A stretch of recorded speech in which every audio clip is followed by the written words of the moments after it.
so excited to have you guys join us for another podcast session today. This is of the Industry Leaders, presented by LA Style Magazine. I'm Trisha Love, editor-in-chief, but more importantly, we're here with a very special guest, Moses Heredia. He is an entrepreneur, he is a leader, a big thinker, and really a person that loves to invest back into his community and to help others achieve great levels of success. Thank you for being here with us today, Moses. Thank you for having me. It's definitely a pleasure and an honor to be here in your presence. First of all, thank God for us being here. So thank you. I'm thrilled and excited. Absolutely. So let's take it back on the track because I am Latina, guys, but I couldn't. Let's educate me. How do we say your last name in Spanish? Heredia. So Heredia. the H is silent. Yeah. So it's just Heredia. And in English, it's Heredia. So I love it. Okay. So we're going to get to talk a little bit about your upbringing. And I just want to touch on your name as we're talking of your last name, right? Sure. Your first name being Moses and you being a leader in this space and the marketplace and all these other things. Does that kind of do you think back to the biblical, like Moses kind of leading away as far as you leading the way in your company and other people, or what does that parallel mean to you? No, it doesn't, because my father's name is Moses, so I'm Junior. So I was raised around his name, my name, but I do get a lot of jokes about that. But it's definitely a name that is not forgettable. So it's people do remember my name, which is great. So I love that. Yeah. And I mean, speaking of things that you've done in the industry, and we're going to get to dive in on some of your companies here in a little bit, but you've definitely been paving a way in, is it technically merchant services or financial services with GPS? Yes, it's both, but primarily I would say the merchant services. And we do also offer business loans to merchants out there. But yes, the early years started with the merchant services. Got it. And so with GPS, I thought it was so interesting when I first found out about it, in particular how you're able to offset that 3% charge, right, to customers, so that the small business owner is able to really continue to grow and increase in their business. That little percent actually does impact us a lot as small business owners. Is that like your driving kind of like passion behind it and helping other business owners, or what is your position on that? Well, it's definitely one key thing about that is more educating the customer how the back end works. Because if you go to a large financial institution and you go to a bank, they're not going to educate you on how the details. So my company is more of a consultant firm, and we educate customers on how the financial aspects of it work. So we definitely make an offer and show them different RAMs, how they can put it in their parameter as far as how they would like to charge, or if they want to consume the fee themselves or pass that on. Because the card brands, which is Visa, MasterCard, all of those guys out there, they have their fees. So it doesn't matter if you're the biggest, like Walmart per se, or anyone. I mean, everyone has the brand fees. So we educate them so that way they can save money or eliminate the cost, or help them navigate it the best that they can. Yeah. Tell us about your heart behind wanting to help entrepreneurs continue to scale and grow, because it sounds like that's in the consulting realm of what you guys are doing at GPS. Like, what is it about that you love? Well, it all started in the childhood, really ages, seeing my mom as an entrepreneur help a lot of immigrants and migrants that would come to the U.S. after my mom had it herself established here. So being around my mother and never having a babysitter all my life, she would take me to her meetings, to her job sites. And so seeing her, that she would give the needy the back of her shirt or whatever, loan or a handout, whatever they needed. So that's where I learned a lot of my mother's traits as a young child. So what I did when I established Global Processing Systems in 2003 is I enabled and gave the abilities to people that didn't have an education or no college degree, and brought it down and simplified it where I can offer that to people who were just hungry and wanted to make a career and survive. To give you an idea, I started in the Latin community, and I had several salespeople that worked for me, and that's all they penetrated was in the Latino market. So talk about the carnicerias, the paleterias, anything that was out there, and they didn't speak a word of English. Now I still have the same agents who got their GED. They're bilingual now. They purchased homes, and not only one home, another home. So to me, that definitely gets me emotional, and it's something that helps me. And I used to see my mother doing that, so it's really big to my heart. So helping the community and helping someone that didn't have a chance to grasp and succeed, to me, that's success. Back it up a little bit before I opened my own company. I used to work for a firm, and they were the second largest processor in the world, national processing company, and I was the only Latino nationwide. And this company was corporate office was in Louisville, Kentucky. So there was a lot of the best way of putting it, there was a lot of opportunities for Latinos there. So when I came on board, I started rock bottom, $4.25 an hour. So I climbed the ladder from a sales agent, so let me back it up, telemarketing. Then I went to telemarketing manager, then account executive, then regional account executive, then territory manager, then district manager, then regional manager. Then they gave me a promotion. That's all in 10 years. So I'm fast forwarding, right? 10 years, wow. Yeah, and then the last one was a VP of sales, but I had to move to Louisville, Kentucky, and that's not where my heart was at. My heart was here in California, already established. So that's where, in a snapshot, in a nutshell, to give you that, that's where it all began. But I never forgot where I came from, so I still offered special avenues for the less educated, the less needy in the community, even while I was with MPC. So I was really blessed to have that opportunity. Wow, what a journey. That's remarkable.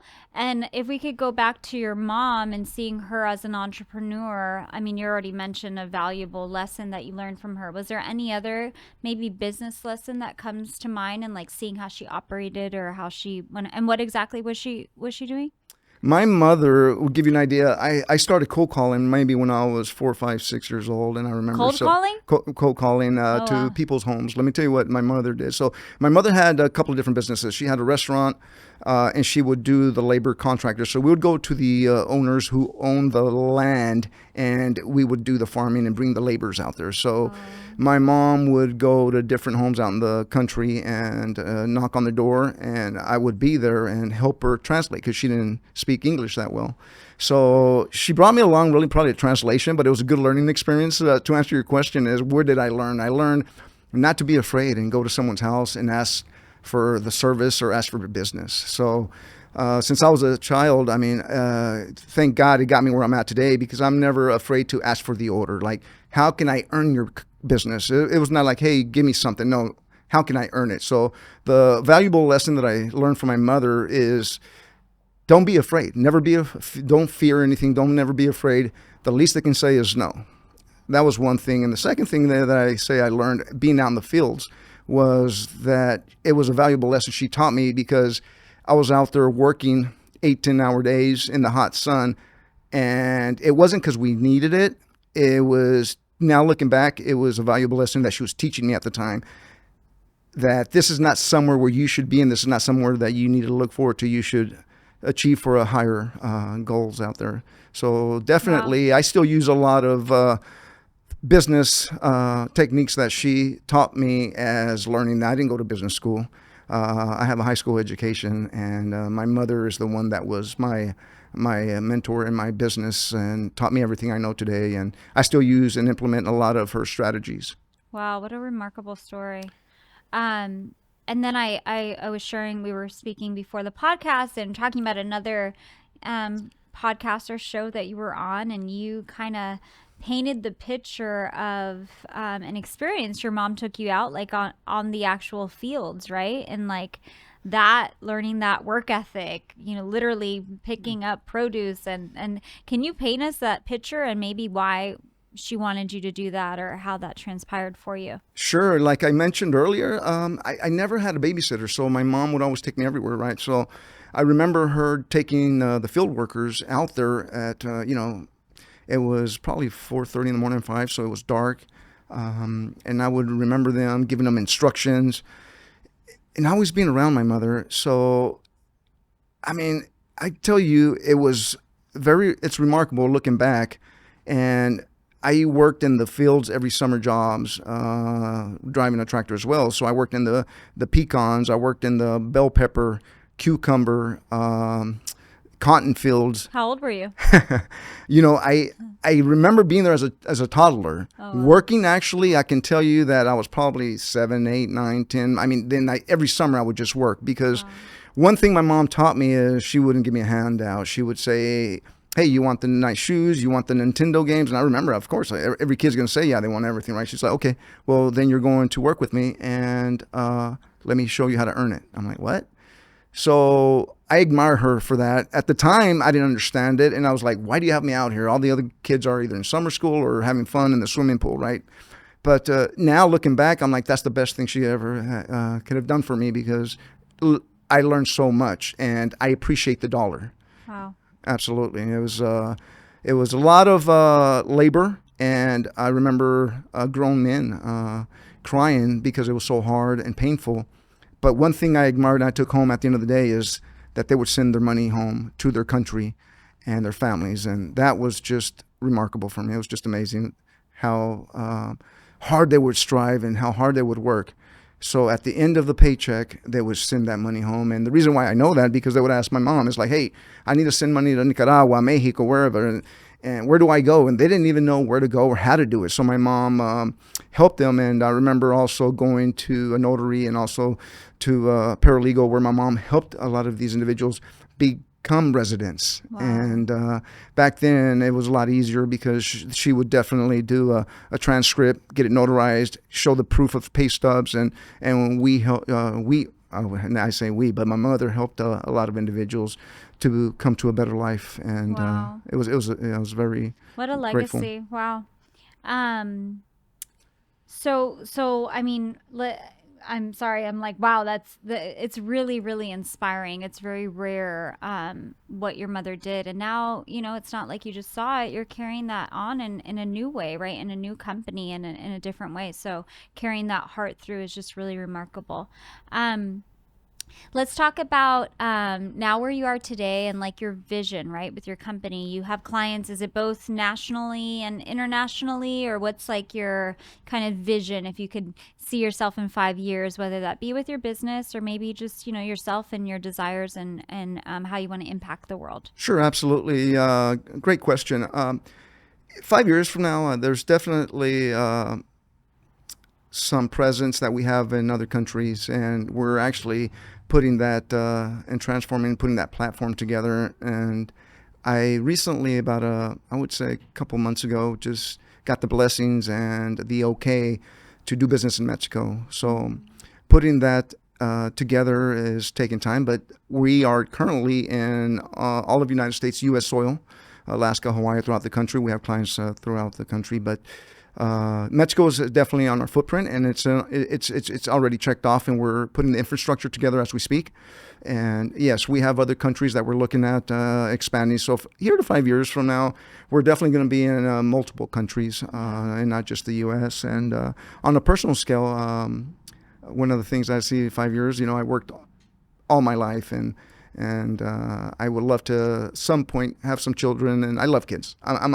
I'm all for kids. I love when my staff brings their kids over. Forget about it. It's game's over after that. Business can wait. And I think kids are God's creatures. I shouldn't say creatures, right? That doesn't sound good. But Well, I mean, he created them, so I get so that. I think kids are just a blessing in general. Yeah. So they lighten up the mood when they come to the office. Everyone's attitude is different. I mean, it just changes the room, right? So definitely love kids. I'd like to have some kids, and in the near future, get married and settle down a little bit as far as work. And listen, I will never stop working. I thought, to my age, thank God I'm blessed enough where I can retire, but I just love interacting. I love relationships. I love thinking outside the box. And it's amazing when I go in my office and they come with me with a problem, but it comes so natural to me. I've been doing it so long. It's like, it doesn't seem like a problem to me, right? It just comes Yeah. natural. So not only am I teaching and am I educating my staff, but myself as well. And I know I'm needed there. But I want to scale down a little bit. I would say maybe this coming year, scale down, and I go there 5 days a week, 6 days a week. Maybe, if I go there 2 days a week and work the rest from home and enjoy my Yeah. life a little bit, because I mean I've been going full force, but I've been blessed. I mean I I mean, you always. started when you were 4.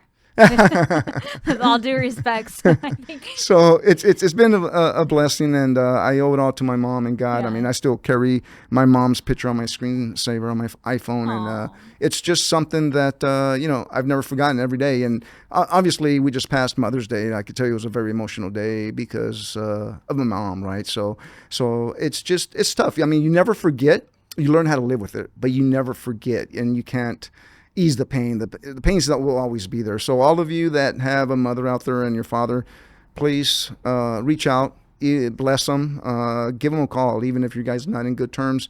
Listen, we all have an expiration date, and it's not never too late to reach out. At the end of the day, they put us here, and I believe we're here for a reason, and God put us here. So we need to reevaluate that, and we all have a gift, but you have to find that gift that God gave us.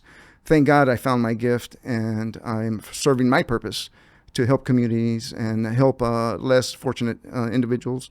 So, Mother's Day just passed. It's still fresh in my mind. So reach out to your family if anyone's listening or uh, has something that they need to say, because we all have an expiration date. We just don't know when that date's coming. yeah. Wow. Thank you for sharing that. It's really like just a reminder of reality and the power of love, right? And forgiveness and not letting offense. I feel like offense can really steal a person's joy Absolutely. because you're just stuck in that Yeah. space. But no, thank you Yeah. for sharing that. Absolutely. Not to interject anything, but when I first met you, Trisha, it was what drove me a lot to that was your mother. I seen your mother, and I met her mother, and her and I had a great conversation. It just reminded me of my mother. So I'm just so involved when it comes to the elderly, or not elderly, but when the mothers itself, because I could go on and speak about mothers, because I admire most of my people who work in my office. A lot of my leaders are women. So to give you Mm-hmm. an idea, I mean, there's males as well, but women are so powerful, and they're so gifted, and God created them a lot different. Listen, we're tough. We're the brain. I should say we're the muscle, but the women are just, they can take on so much. I mean, they take on a lot more stress, I would say sometimes, and know how to Mm-hmm. handle it a little better than men. I mean, men Yeah. use their muscle more than probably their brain. But anyway, I can go on and on how much I admire what God's gift is. So, Yeah. but anyway, like I always trailing back is that was awesome when I met your mother and I met yourself. It was amazing, Yeah. and it definitely struck a chord with me, and that's why we're here today. Yeah, that was awesome. You had put together it was at the Ducks hockey game. You had all your employees there and a mutual friend. And we were able to talk about the Industry Leaders Association and Yes, share the vision that we had, and you were like Latino, minority owned, God in the center.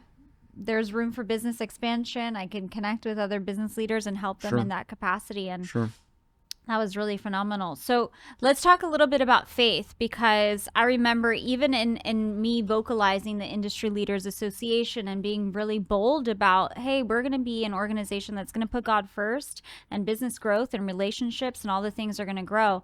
That was even very like, you came on as a preferred partner with us and all the things, but it was like, every time I've spoken to another business leader and more business leaders have joined, my confidence in being able to be vocal about that, quite frankly, has increased. But I remember you were there with Robert, and you guys were like, yes, like, absolutely. Like, no, we're not going to be shy about our faith either. So what does that mean to you? How has your faith maybe saved you or helped you through the hard times? What is that? Why do you believe?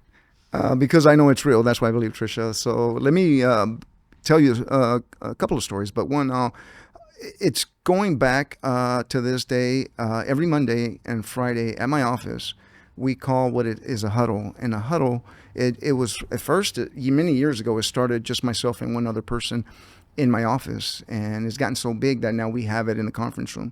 So at 9 in the morning on Mondays, everyone just knows to go to the conference room. And listen, we have Muslims in there, Catholics, Christians, but we don't ask what religion, right? At the end of the day, everyone believes in God, and that's what it is.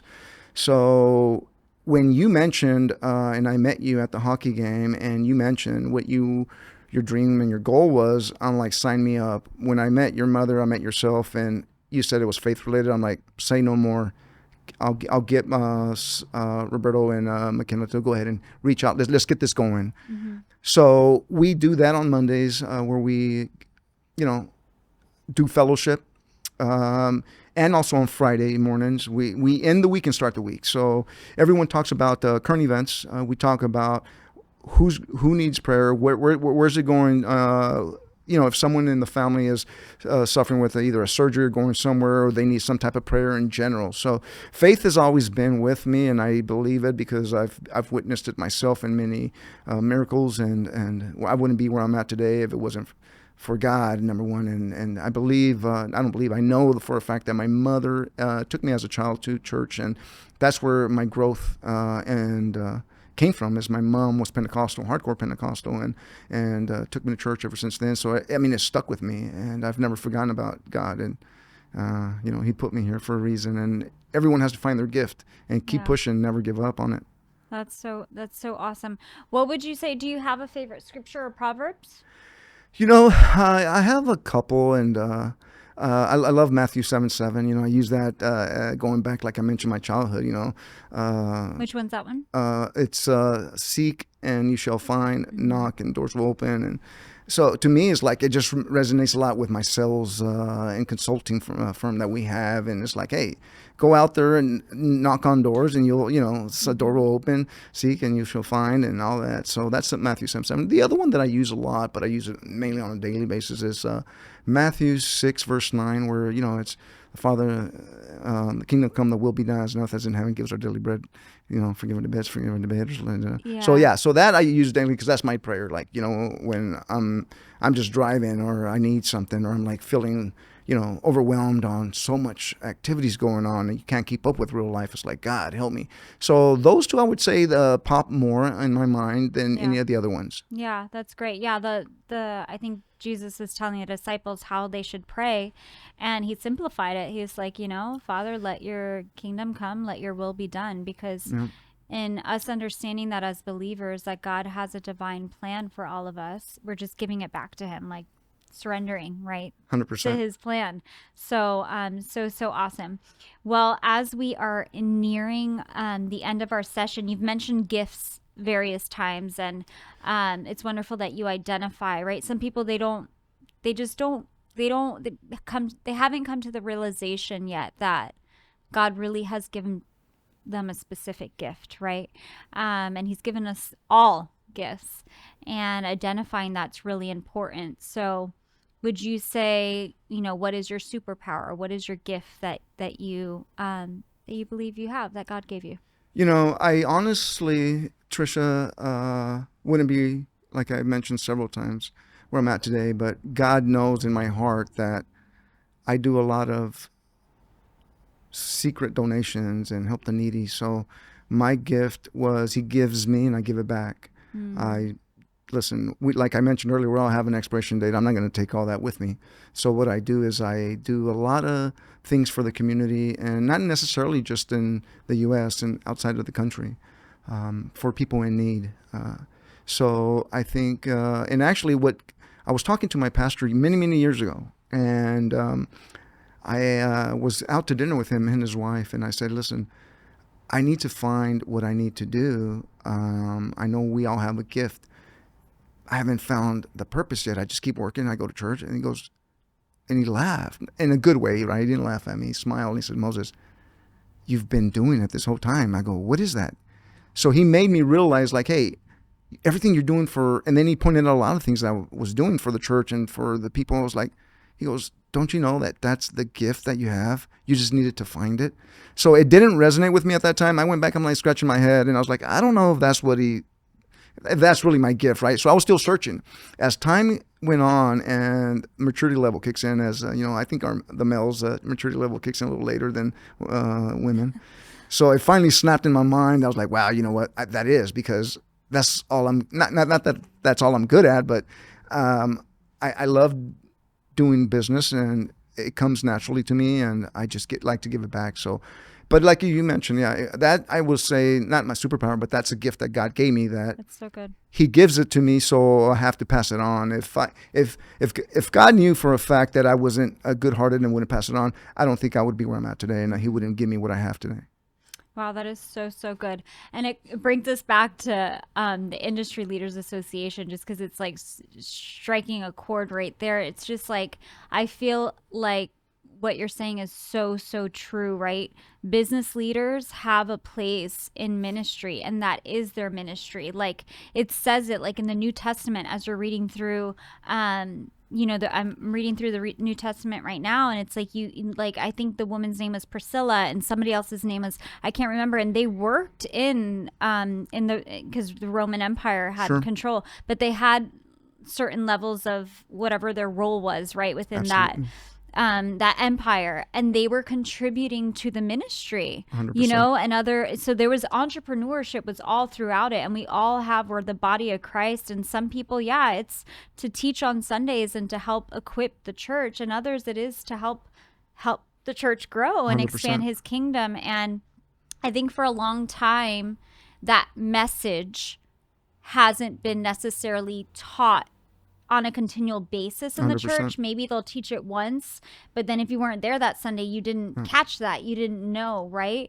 But I think that message is really important, that it should be continually messaged. Like if you're an entrepreneur, that is your gift. That is how you're helping 100%. the kingdom grow. And that's the purpose of ILA. ILA is Yeah. marketplace ministry. Our mission statement is literally to inspire, equip, and encourage business leaders to incorporate marketplace ministry in what they do. And what is that? That's by continuing to produce, to give back, and to be vocal about your faith. So, Yes, amen to that. yeah. Going back to what you just said, of course, makes a lot of sense, and that is where I realized myself. Listen, back in Jesus' days or before God, I mean, there was carpenters, right? There was tax accountants. There was Jesus like, was a carpenter. right, He was an a hundred entrepreneur. percent. So I was like, wait a minute. There was all these trades and Yeah. businesses, and like nothing has changed. Nothing Mm-hmm. has changed.